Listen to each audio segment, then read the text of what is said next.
अस्सलाम वालेकुम दोस्तों, मैं हूं शबीर हुसैन और इस वक्त मैं खड़ा हूं बहरिया ऑर्चर्ड लाहौर ब्लॉक बी में, OLC बी ब्लॉक में। और OLC बी ब्लॉक बिल्कुल एग्जैक्टली सी ब्लॉक के साथ है फ़ेज़ 2 में। और यहाँ पर जो लोकेशन है, मैं इस वक्त 8 मरला प्लाट की लोकेशन पे खड़ा हूँ OLC बी में, 501 नंबर। ये बिल्कुल इस घर के बिल्कुल साथ है। ये आपके सामने ग्रे स्ट्रक्चर में घर बना हुआ है। इसके साथ वाला प्लाट है, ग्राउंड लेवल प्लाट है।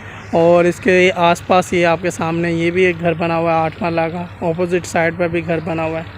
और इसकी वजह से इस ब्लॉक की चारों तरफ से बाउंड्री है, बाउंड्री वाल लगी हुई है। और यहाँ पर 5 मरला के भी ये सारी लाइन 5 मरला कटिंग है।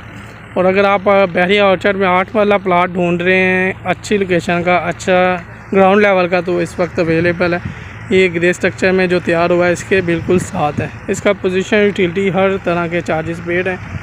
और इस वक्त मुनासिब कीमत में मिल रहा है। डायरेक्ट ओनर का प्लाट है।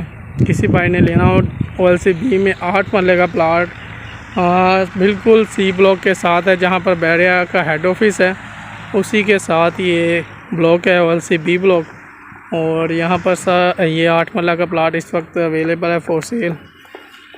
किसी भाई ने लेना हो 8 मरला का प्लाट बहरिया ऑर्चर्ड में तो डायरेक्टली कॉन्टैक्ट करें। मैं अपना नंबर इसी वीडियो में देने वाला हूँ। थैंक यू दोस्तों, अल्लाह हाफ़िज़।